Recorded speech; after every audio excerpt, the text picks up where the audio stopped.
에베소 교회는 칭찬받을 것이 많이 있었습니다. 에베소 교회는 악한 자들을 용납하지 않았습니다.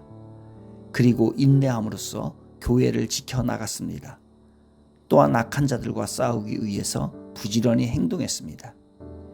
교회에 침투한 악한 세력, 이단들로부터 교회를 지키기 위해서 열심히 노력했습니다.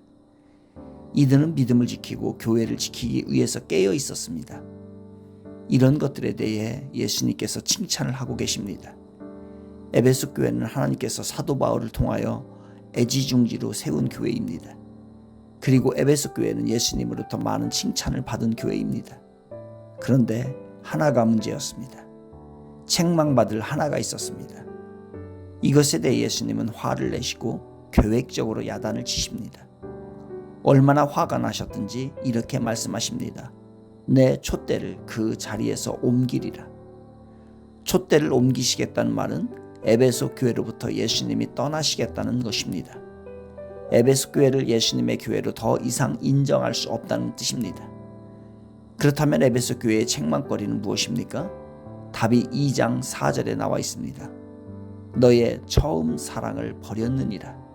처음 사랑을 버렸다는 것입니다. 교회의 본질은 사랑입니다.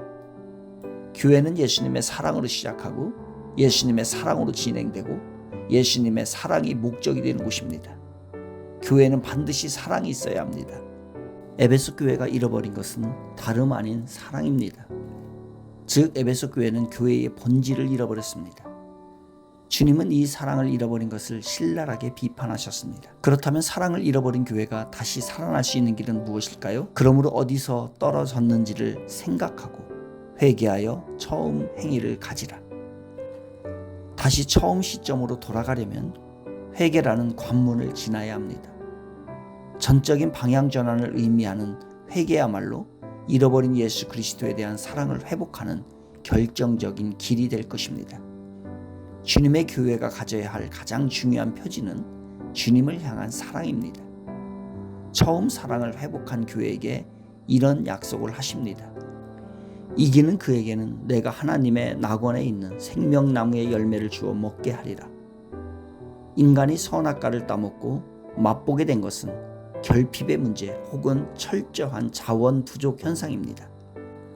주님이 다시 생명나무를 먹게 하신다는 약속은 주님과 회복된 관계 안에서, 회복된 사랑의 교제 안에서 누리게 되는 영원하고 풍성한 삶으로 초대하고 있는 것입니다. 이 생명나무를 먹는 축복은 예수 그리스도를 통해 임하게 된 메시아 시대의 축복을 표현하고 있는 것입니다. 교회는 예수님의 사랑으로 충만해야 합니다. 예수님의 사랑은 교회가 존재하는 이유입니다. 교회가 움직이는 모든 곳에는 예수님의 사랑으로 충만해야 합니다.